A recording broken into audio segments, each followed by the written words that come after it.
Bismillahirrahmanirrahim. Bismillahirrahmanirrahim. Assalamualaikum warahmatullahi wabarakatuh. Alhamdulillahi wa kafa wa salatu wassalamu ala rasulillahi mustafa wa ala alihi wa ashabihi wa man irtafa. Hadirin dan hadirat yang dirahmati Allah, kita bersyukur kepada Allah pada kesempatan malam hari ini bisa kembali melanjutkan pembahasan Rasyul Barat Syarah Al-Adab Al-Mufrad. Saya hari ini kurang sehat, makanya saya pakai jaket karena BD ini sangat dingin. Dan kalau seandainya kurang maksimal, saya mohon maaf. Kalau ternyata saya tetap bersemangat ngisinya, ya anggap saja saya pura-pura sehat. Di hari ini kita masih bahas bab yang sudah dibahas Ustadz Alfianto minggu lalu. Saya simak kajian beliau dan saya ingin menambahkan beberapa faidah. Di bab 128, bab Al-Mustasyar Mu'taman. Ini dibahas kemarin di hari Selasa di Nasai. Intinya bahwa cara menerjemahkan bab ini, bab Al-Mustasyar Mu'taman, atau dalam hadis ini disebut juga Innal Mustasyara Mu'taman, bukan Mu'tamin. Terjemahannya adalah orang yang diajak bermusyawarah harus bisa menjaga amanah. Bukan cuma sekedar orang yang diajak bermusyawarah adalah orang yang dipercaya. Kalau antum baca terjemahan di 128, halaman 268, orang yang diajak bermusyawarah adalah orang yang percaya. Berarti ini seolah-olah mengajak orang yang punya masalah. Kalau kamu punya masalah, maka carilah orang yang dipercaya. Betul? Hadis ini tujuannya justru bukan kepada yang punya masalah. Hadis ini tujuannya kepada yang diajak musyawarah. Sehingga terjemahnya, orang yang diajak musyawarah harus bisa menjaga amanah. Ya. Disebutkan juga di pertemuan sebelumnya, menjaga amanah itu dengan cara, kalau orang lain mengkonsultasikan kepada sesuatu kepada kita sebuah masalah, maka kalau kita tahu itu adalah masalahnya privat, ada unsur privacy, maka tidak boleh kita ceritakan kepada orang lain. Ya. Kecuali memang pertama dengan seizinnya, yang kedua diceritakan dengan kondisi-kondisi yang tepat. Misalnya saya didatangi Pak Sutri. Pak Sutri ini konsultasi tentang masalah rumah tangga. Kalaupun saya jadikan contoh di kajian, maka tidak boleh saya membuka identitas. Paling-paling hanya sebatas mengatakan ada Pak Sutri punya masalah begini-begini. Sebagai pembelajaran buat yang lain. Identitasnya tidak boleh dibuka. Karena kita adalah mustasyar. Dan mustasyar itu mu'taman. Harus bisa jaga amanah. Makna yang kedua, mu'taman atau bisa dipercaya, atau harus bisa jaga amanah. Maknanya adalah, kalau kita diajak orang untuk berdiskusi, maka wajib bagi kita, mustasyar, untuk menunjukkan apa yang terbaik untuk orang yang sedang konsultasi. Tidak boleh menunjukkan kepada yang di bawahnya. Seperti ada seseorang bertanya kepada kita, mana jalan yang terdekat menuju ke Manggar. Maka sebatas yang kita tahu terdekatnya adalah lewat misalnya rute mana? Rute Batakan. Ya, maka kita harus tunjukkan Batakan, tidak boleh dikerjai, dibikin jauh-jauh. Kalau ada teman kita ya, sesama pelajar bertanya, kamu sudah ngerjain tugas yang ini belum? Sudah, ini gimana ya cara mengerjakannya? Saya tidak tahu caranya. Maka wajib bagi kita untuk mengajarkan cara yang paling mudah. Yang bisa menunjukkan kepada hasilnya. Tidak boleh malah dibikin ya, supaya tidak terkalahkan nilainya. Supaya tetap ranking 1. Akhirnya dibuat, ya kalau bahasa Balikpapan, dibote-botein gitu. Dibohong-bohongi caranya gini-gini. Padahal tidak seperti itu. Eh, di hadis yang di halaman 269 di bagian bawah ada percakapan antara Abul Haytham dengan istrinya. Di mana Abul Haytham dipesani oleh Nabi untuk berlaku baik kepada budak yang dikasih kepada Abul Haytham.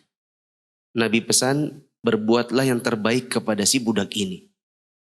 Ketika dibawa pulang, istrinya Abul Haytham mengatakan, kamu tidak akan bisa melaksanakan perintah Nabi tersebut kecuali dengan cara memerdekakannya. Itulah yang terbaik, kata istrinya. Maka akhirnya budak yang tadi sudah diterima Abul Haytham akhirnya dimerdekakan. Padahal Abul Haytham ini punya banyak ternak, punya kebun, punya urusan-urusan dunia yang sebenarnya dia butuh pembantu. Kan Nabi kasih dia pembantu karena Nabi tanya, apakah kamu punya pembantu? Apa jawabannya? Enggak ada. Padahal lo ini peternakanmu banyak, ya kebun yang kamu urusi luas, urusanmu dengan keluargamu besar, kayaknya kamu butuh pembantu. Sampai di rumah pembantunya malah dimerdekakan dengan saran istri. Maka dari sini kita ambil kesimpulan bahwa ini pentingnya seorang istri yang bisa menunjukkan kepada kita yang terbaik untuk akhirat. Ini wasiat untuk teman-teman yang masih bujang. Jangan sekali-kali antum mencari istri dengan cara yang tidak tepat. Cari dari jalur rekomendasi, bukan chat-chat random pribadi di media sosial. Antum harus temukan akhwat itu lengkap dengan testimoni orang-orang terdekatnya. Tentang akhlaknya, agamanya, rajinnya, kemampuannya mengurus rumah tangga. Ya, supaya kita mendapatkan pendamping yang baik seperti istrinya Abul Haytham. Kata Syekh Abdul Razak, istrinya Abul Haytham ini luar biasa karena istrinya ini sendiri sebenarnya juga butuh pembantu. Istrinya sendiri juga butuh pembantu. Tapi dia suruh suaminya untuk merdekakan dalam kondisi dia butuh, tapi dia kedepankan akhirat suaminya ketimbang kebutuhan dunianya. Kalau istri-istri di zaman sekarang sebagiannya yang awam-awam, yang kurang dari sisi agama, mereka tidak peduli apakah suaminya itu selamat dunia akhirat apa enggak, yang penting kebutuhannya terpenuhi. Istrinya Abu Haytham mengorbankan kepentingan dunianya demi akhirat suaminya. Dia butuh pembantu tapi dia suruh merdekakan demi menjalankan perintah Nabi. Ada sebagian perempuan yang sowat urusan akhirat dan dunia suamiku, yang penting urusanku terpenuhi. Gak peduli dia mau ambil gaji dari mana, dari suap, menyuap, ke korupsi, sowat, pokoknya yang penting bawa pulang duit. Saya banyak kebutuhan. Ini sebagian perempuan demikian. Ya. Makanya di bagian akhir dari kisah ini, Nabi bilang, ya, Innallaha lam yab'ats nabiyyan wala khalifatan illa walahu bitanatan.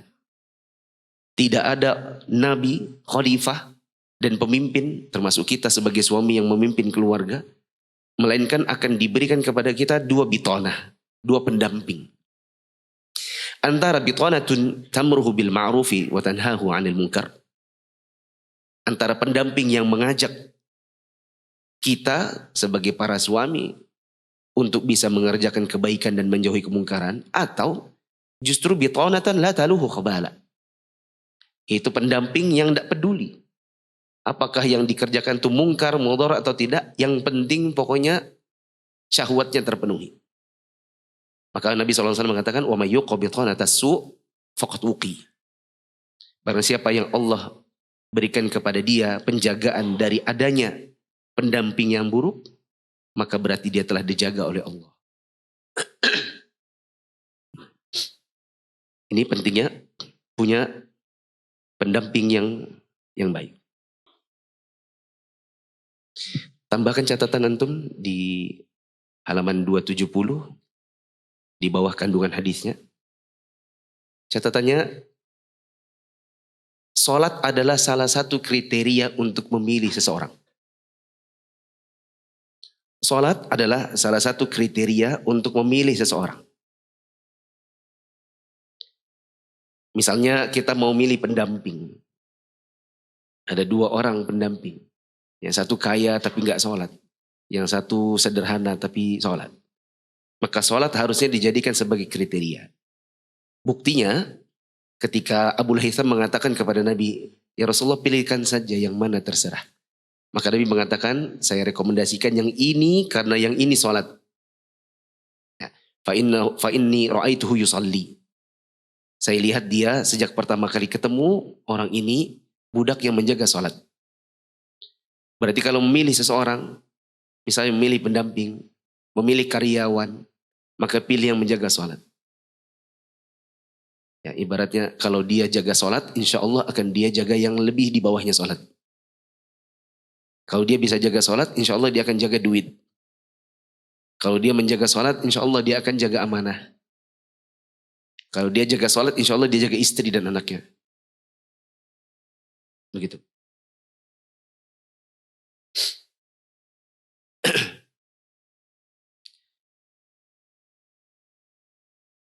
Catatan yang lain, mengedepankan wasiat Nabi di atas kepentingan sendiri. Mengedepankan kepentingan, apa tadi? Mengedepankan wasiat Nabi di atas kepentingan sendiri. Ini sebagaimana yang dikerjakan oleh istrinya Abu Haytham terhadap wasiat Nabi untuk bisa berlaku baik kepada budak yang diberikan Nabi.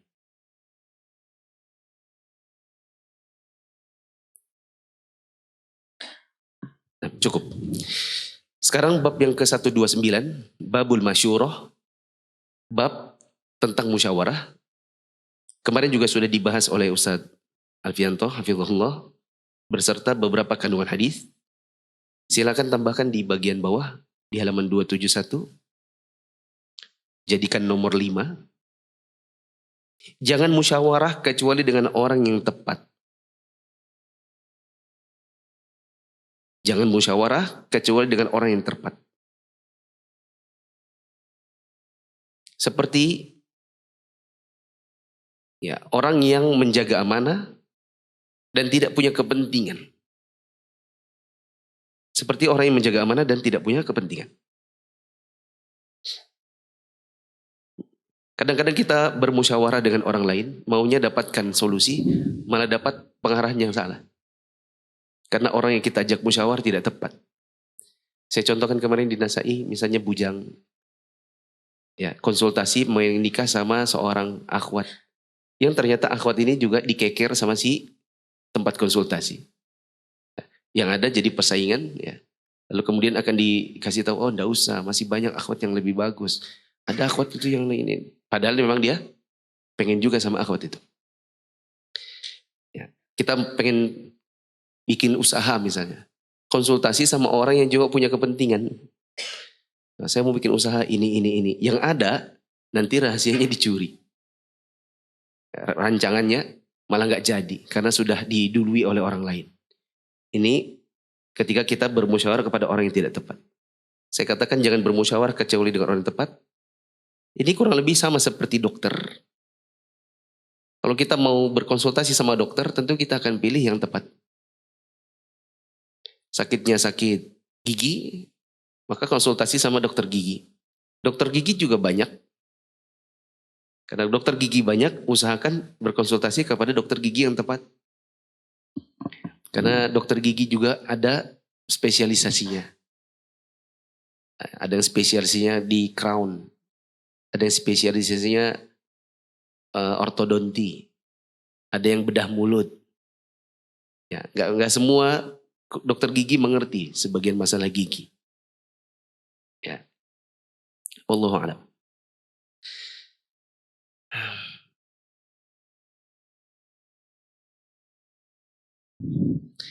Ada catatan juga dekat situ. Kata Syekh Abdul Razak bahwa urusan itu ada dua macam. Ada urusan yang jelas, maka ini tidak perlu konsultasi. Ada urusan yang samar-samar dan butuh pandangan orang lain. Ini yang butuh untuk adanya musyawarah.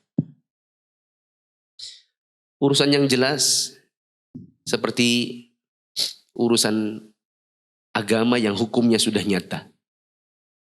Yang sudah dipahami semua. Maka ini jangan musyawarah. Tidak perlu musyawarah.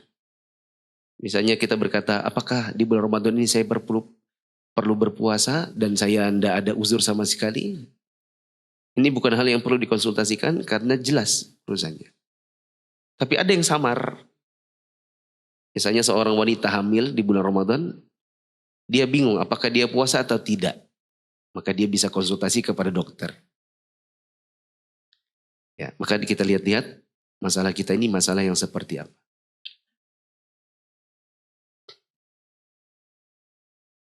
Bab yang ke-130. Babun ithmu man asyara ala akhihi bi ghairi rusyd. Tentang dosa orang yang memberi saran kepada saudaranya tanpa ilmu. Kata petunjuk di situ dicoret saja, diganti jadi ilmu. Dosa bagi orang yang beri saran saudaranya tanpa ilmu. Ini juga sudah dibahas Ustaz Alfianto ya? Sudah. Diberi catatan tambahan di bawah kandungan hadis di halaman 272. Ada dua tipe orang yang berfatwa tanpa ilmu. Ada dua tipe orang yang dia kalau kita ajak bermusyawarah, dia akan memberikan fatwa atau saran tanpa ilmu. Pertama, tipe curang. Tipe curang. Kata Syekh Abdul Razak, fima law kana ghasyan ghaira nasih. Ada orang yang kita ajak dia musyawarah, kita minta pendapat dari dirinya, dia melakukan kecurangan. Tipenya seperti apa? Satu, dia akan memberitahu tapi bukan yang benar. Meskipun dia tahu apa yang benar. Dia beritahu kepada kita sesuatu, atau dia berikan pandangan kepada kita sesuatu yang tidak benar, meskipun dia tahu mana yang benar.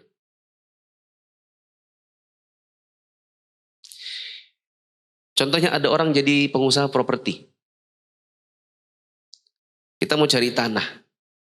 Biasanya kan kita konsultasi. Ini tanah yang bagus mana? Ini tanahnya dulu tanah gunung apa rawa ditimbun atau bagaimana? Ini urukan kah atau seperti apa? Ini tanahnya baguskah ke depannya atau tidak? Orang yang punya kepentingan dan curang, dia akan tunjukkan kepada yang berkonsultasi sesuatu yang tidak benar. Misalnya dia berkata, oh ini tanahnya bagus kok, ini tanahnya tanah keras. Padahal dia tahu itu tanah rawa misalnya. Ini orang tipe curang. Demi berjualan yang dijual supaya laku, kemudian dia berikan kepada orang informasi yang tidak benar meskipun dia tahu bahwa itu tidak benar. Ya. Pengusaha properti ada yang pernah jual nama saya. Saya nggak nanya, nggak diberitahu, orangnya mungkin keceplosan kali. Dia pikir saya mungkin baik gitu. Nggak masalah nama saya dicatut gitu. Dia bilang, alhamdulillah Ustaz, sudah banyak yang ngambil. Kita bilang Ustadz Mufli punya di sini. Anak aja kesini baru kali ini antum bawa. Bagaimana saya punya di sini? Anda punya di sini nggak? Ya enggak Ustadz, maksudnya biar cepat laku. Itu namanya bohongin orang. Loh, kalau gini saya malah nggak berkenan. Tak pikir tadi kita datang ke sini ceritanya mau apakah. Cuman antum perkenalan aja gitu. Ya Ustadz mohon maaf. Nggak boleh kayak gitu. Pertama antum merugikan orang. Karena orang mungkin mau ngambil karena menganggap insya Allah 5 tahun, 10 tahun ke depan kita akan bertetangga dengan Ustadz Mufli. Merugikan orang. Yang kedua merugikan saya. Karena mungkin suatu saat orang akan tanya sama antum, mana tempatnya Ustadz Mufli? Kok nggak dibangun-bangun? Antum jawab apa lagi? Antum jawab, oh Ustadz Muflinya nggak jadi. Orang kecewa atau enggak? Kecewa. Kecewanya sama siapa? Bisa jadi bukan cuma sama antum saja. Orang kecewa sama saya. Nama saya yang rusak nanti. Ini namanya curang. Demi demi melariskan dagangan antum bersumpah dengan sumpah palsu atau berkata dengan kata bohong. Salah satu dari orang yang di hari kiamat tidak akan dilihat oleh Allah di persidangan di hari kiamat adalah orang yang al-munfiqu sil'atahu bihalfin kadhib. Orang yang supaya laris dagangannya dia bersumpah dengan sumpah palsu. Beriklan dengan iklan bohong.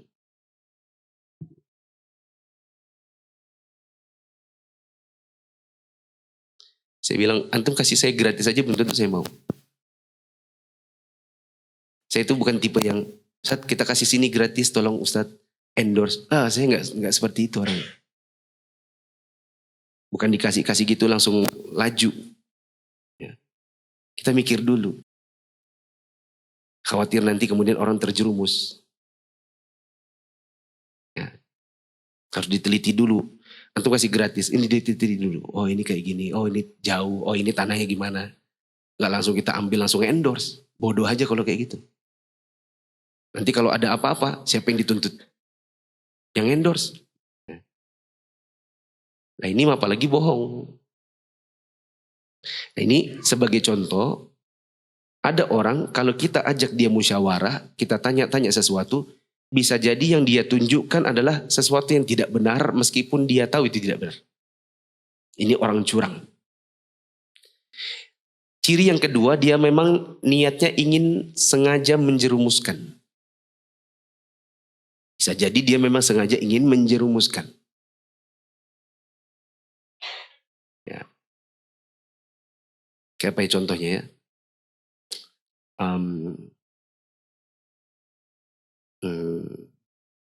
Anggap aja misalnya ada orang berkata, kemana jalan menuju ke daerah A? Kemudian ada orang memang sengaja ingin menjerumuskan si yang bertanya kepada daerah yang salah. Oh di sana. Ya. Lewat sini, padahal di sana nanti ada bahaya. Ini memang sengaja menjerumuskan.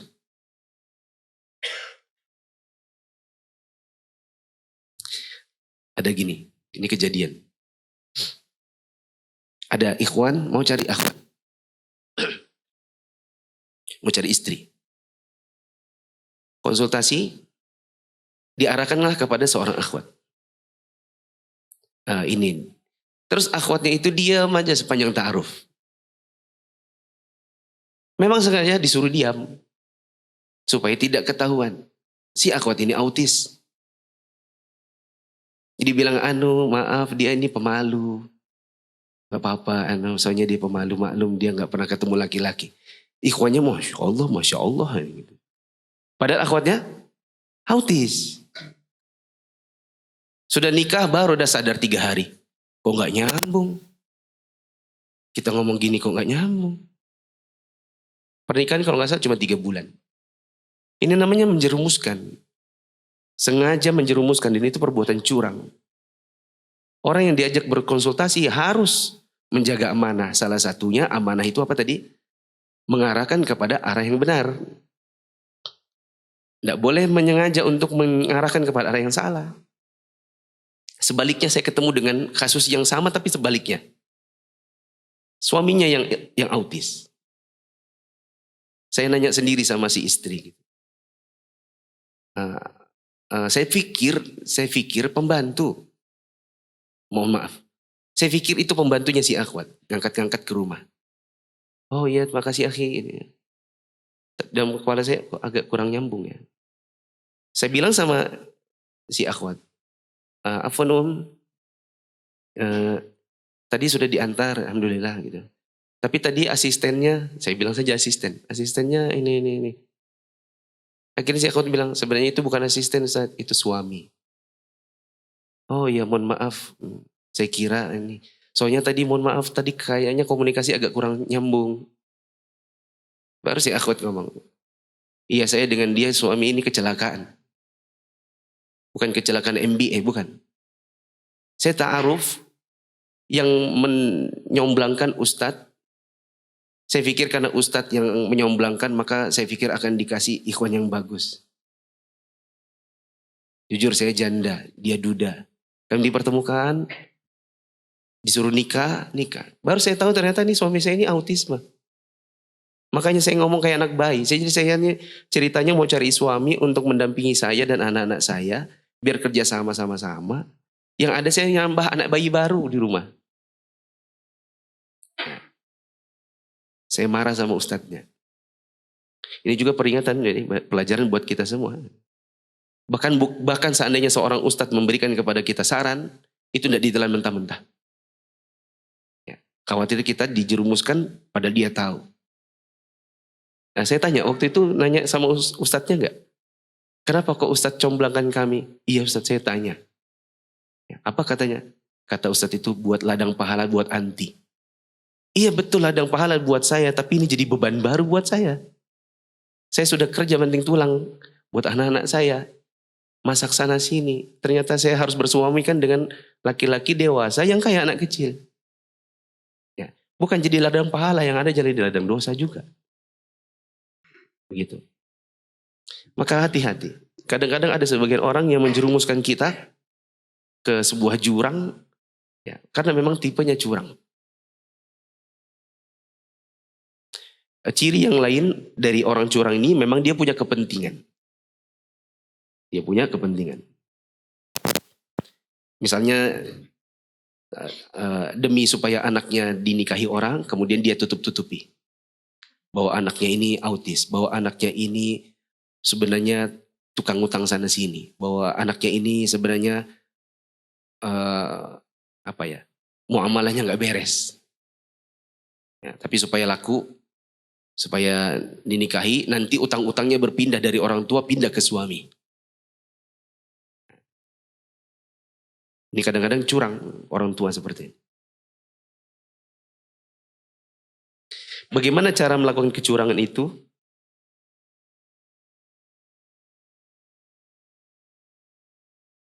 Di antara caranya adalah menutup-tutup yang benar, menghiasi yang batil. Ya, yang benar dia tutup-tutupi, yang salah dia hiasi supaya orang terjerumus. Tipe kedua, kalau tadi ada tipe curang, tipe kedua adalah tipe jahil, yang jahilnya antara jahil basit dengan jahil murakkab. Jahil itu ada dua, ada yang jahil basit, ada yang murakkab. Jahil basit itu artinya orang jahil dan dia tahu bahwa dia jahil. Ada jahil murakkab, yaitu orang yang dia itu jahil, tapi dia tidak merasa jahil, bahkan merasa sebaliknya. Merasa apa? Merasa pintar. Misal ada orang tidak pernah belajar bahasa Arab, ya. Terus dia ditanya, kamu bisa bahasa Arab? Enggak. Kamu bisa ngajar nahu? Aduh nggak bisa, karena saya belum tahu. Ini jahil basit, yaitu tahu dan dia sadar bahwa dia tidak tahu. Ada jahil yang kedua, yaitu jahil murakkab, yaitu tidak tahu bahwa dia tidak menyadari atau tidak mau tahu bahwa dia belum tahu. Dia belum pernah ikut kelas nahu, malah bikin kelas. Atau dia pernah ikut kelas nahu, dia tahu dia sadar bahwa dia ini belum punya kemampuan yang cukup, dia nekat bikin kelas. Ini ada beberapa ikhwan dan akhwat di Balikpapan saya temukan begitu. Ada satu yang akhwat yang saya nasihati. Kalau memang belum punya kemampuan, jangan nanti yang ada malah menyesatkan. Ini bisa jadi penerapannya, yaitu kalau kita tidak tahu atau kita belum punya kemampuan, jangan nekat ngajar di bidang itu. Nah, karena itu nanti kita akan mengajari orang atau menunjukkan orang kepada jalan yang salah. Apa yang menjadi konsekuensi? Kita dapat dosa. Sebagaimana disebutkan di sini, babun ithmu man asyara ala akhihi bi ghairi rusyd. Bab tentang dosa orang yang memberikan saran, memberikan petunjuk kepada saudaranya tanpa ilmu. Termasuk di antaranya adalah ngajar tanpa ilmu. Nah, adapun yang di dalam konsultasi secara umum, tipe jahil ini, di antaranya mereka tergesa-gesa dalam menghukumi sesuatu. Tipe jahil ini, kalau kita berkonsultasi sama dia, rata-rata orang jahil, itu yang kalau menghukumi sesuatu itu tergesa-gesa. Ini ciri-ciri. Nggak ditanya dulu, nggak didetailkan dulu, langsung dihukumi. Saya dengar ada kisah salah seorang ustadz. Dapat pertanyaan di kajian. Ustadz mohon sarannya, istri saya meminta saya untuk mencukur jenggot. Apa sarannya? Ceraikan, kata ustadznya. Untuk cukur jenggot langsung ceraikan. Ini orang tergesa-gesa dalam menghukumi sesuatu.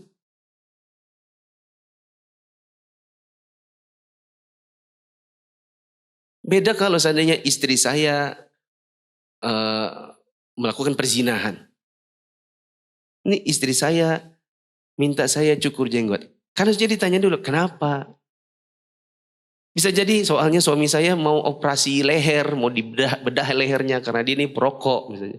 Jadi mau dibolongin lehernya, dia kata dokter harus dicukur jenggotnya. Gimana?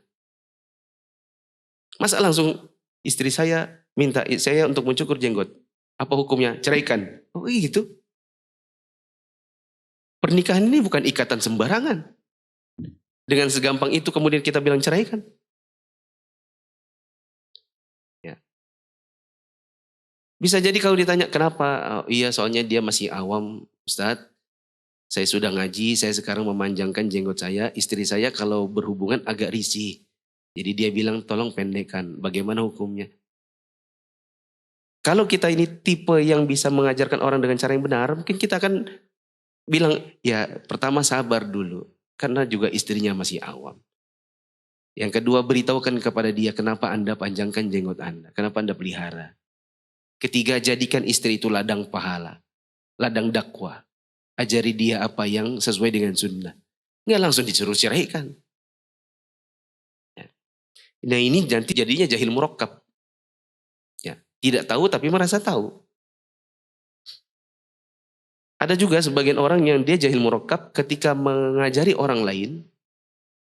Ya, ketika dia mengajari orang lain, dia anggap sesuatu yang benar karena merasa itu lebih bijaksana.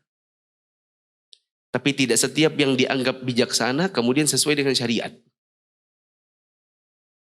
Tidak setiap yang kita anggap bijaksana sama dengan sesuai syariat. Ini kan sudah mau 17 Agustus. Biasanya nanti di sebagian kampung ada perayaan-perayaan 17 Agustus. Apa isinya? Misalnya perempuan joget-joget. Sudah diundang elektonnya, pedangdutnya. Sudah diundang juga misalnya akan diadakan misalnya lomba bapak-bapak pakai daster main bola. Lomba ibu-ibu campur baur sama bapak-bapak. Ya. Lomba joget bola kasti itu diputarkan musik lalu jidat sama jidat ketemu bola kasti itu. Pernah nggak mengikuti lombanya itu? Ya.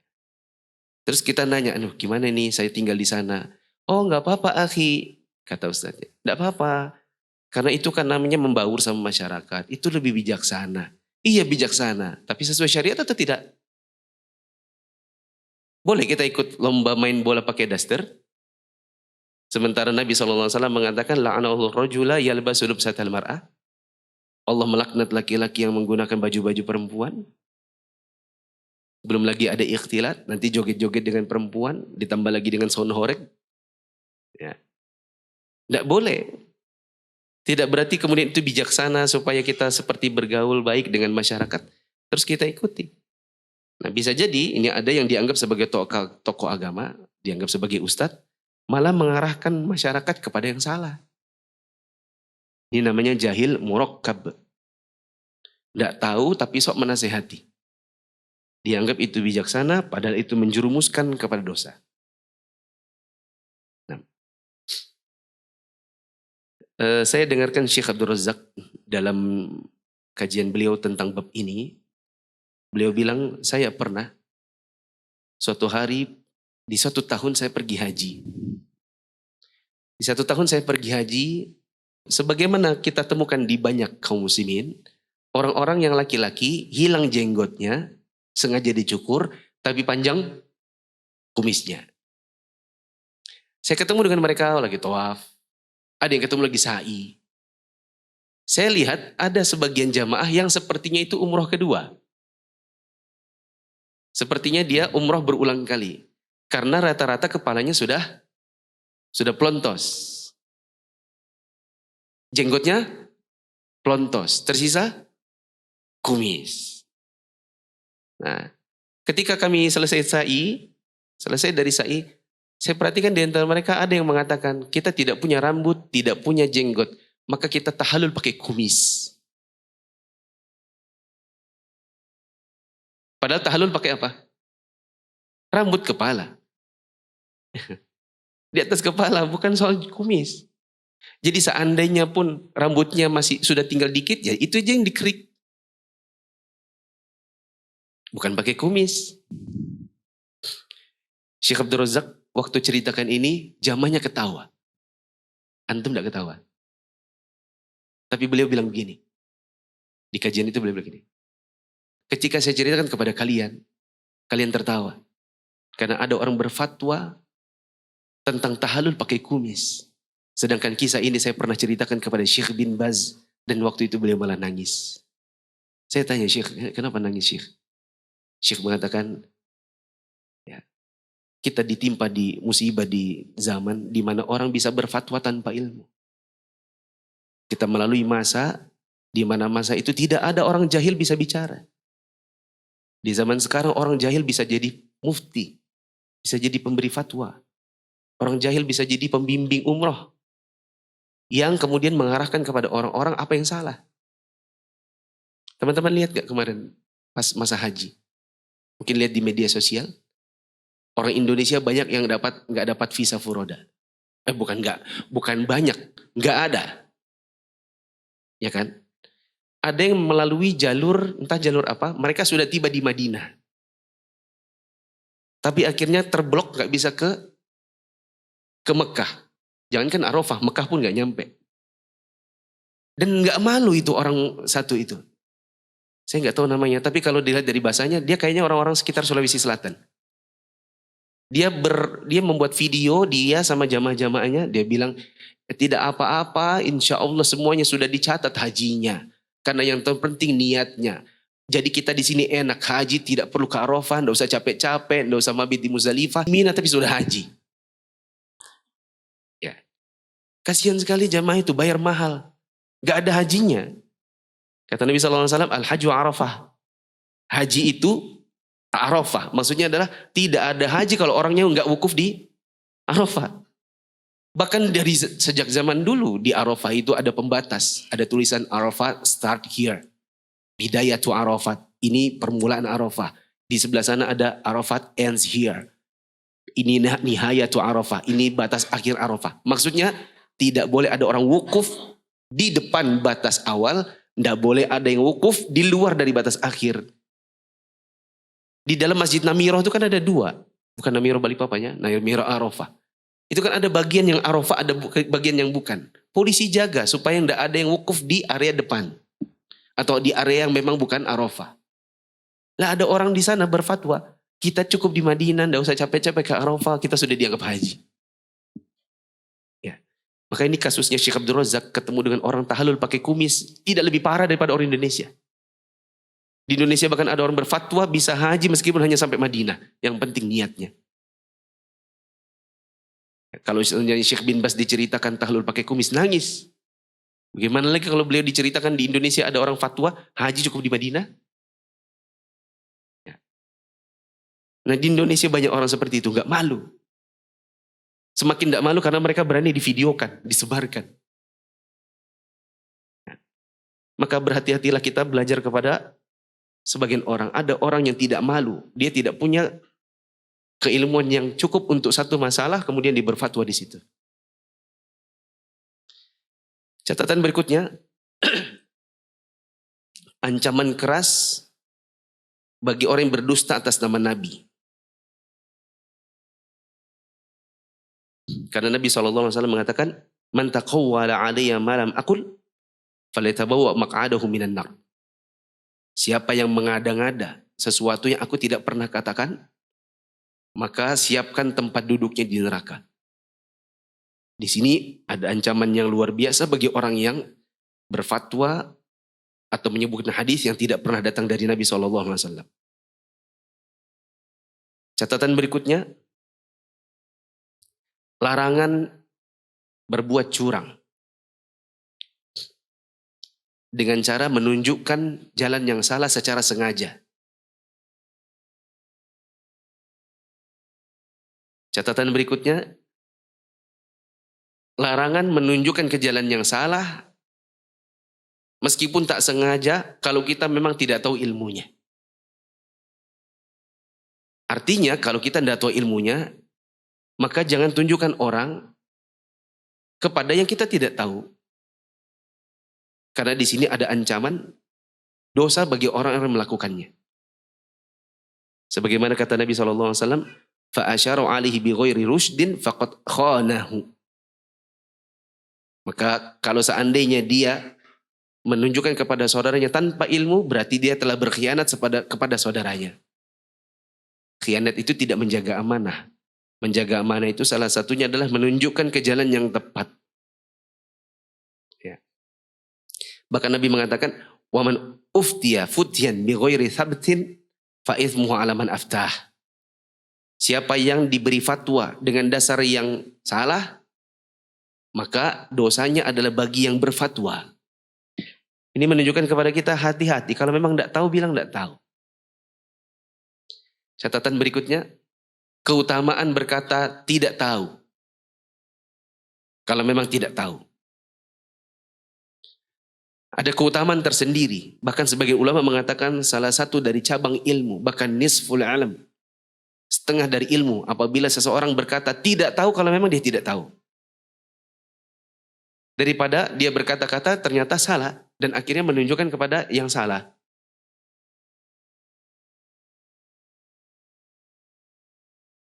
Saya waktu selesai dari S2, ada kewajiban mengumpulkan tesis di perpustakaan.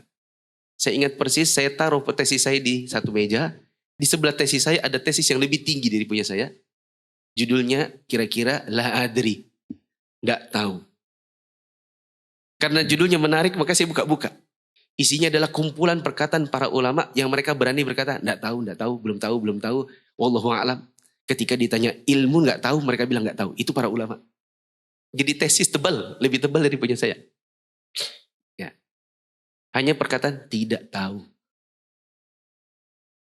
Itu menunjukkan kemuliaan ilmu. Sampai-sampai orang bisa membuat tesis tebal hanya untuk masalah berkata tidak tahu. Adapun di zaman sekarang kita hidup di masa orang tidak takut untuk berkata sesuatu yang sebenarnya dia tidak tahu. Azan. Ayo bawa harta ke surga. Dukung pembangunan sekolah Islam Mufid dengan donasi ke rekening atas nama Yayasan Muflih untuk Islam dan Dakwah. Allahu Akbar, Allahu Akbar, Allahu Akbar, Allahu Akbar. Asyhadu an la ilaha illallah. Asyhadu an la ilaha illallah. Asyhadu anna Muhammadar Rasulullah. Asyhadu anna Muhammadar Rasulullah. Hayya 'alas salah.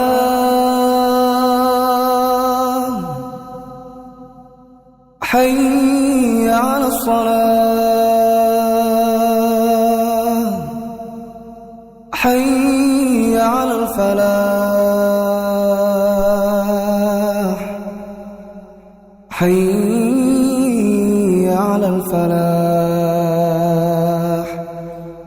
الله أكبر، الله أكبر. لا إله إلا الله. terkait cerita yang tadi ada fatwa suruh ceraikan, saya teringat waktu ngaji dengan Syekh Saleh bin Fauzan, seringkali ada pertanyaan di kertas tentang rumah tangga. Dan beliau selalu menjawab dengan jawaban silakan ke qadhi.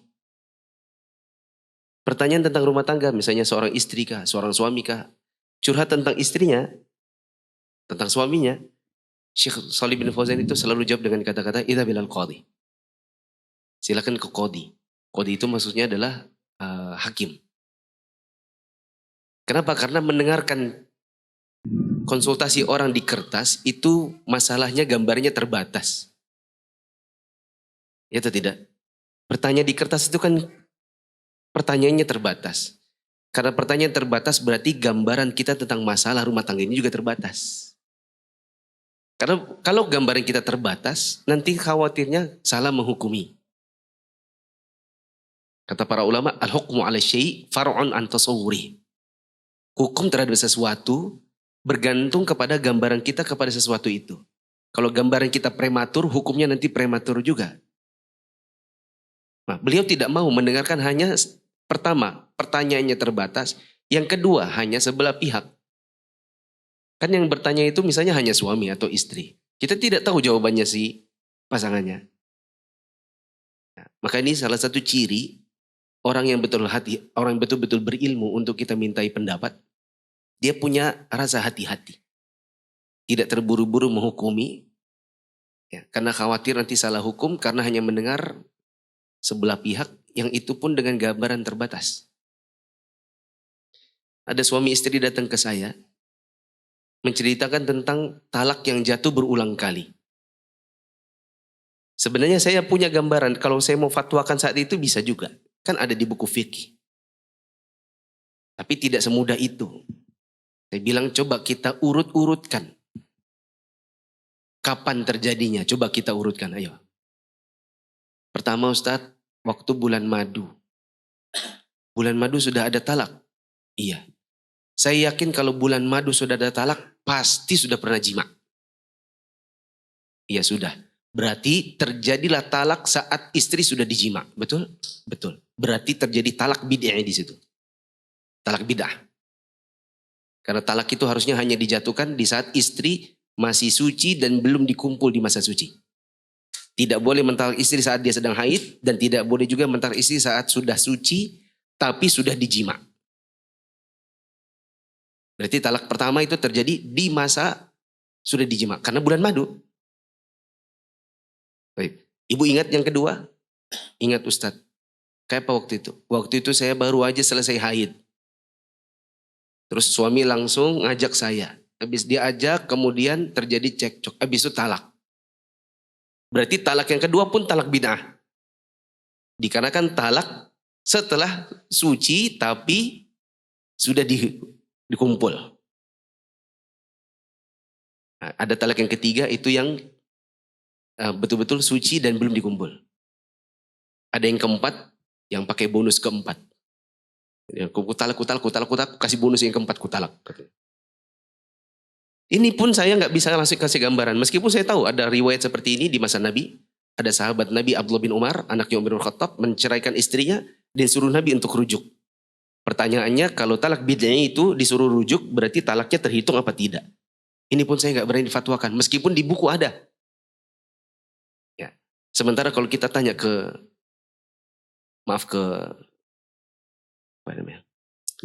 sana, khawatirnya nanti juga salah.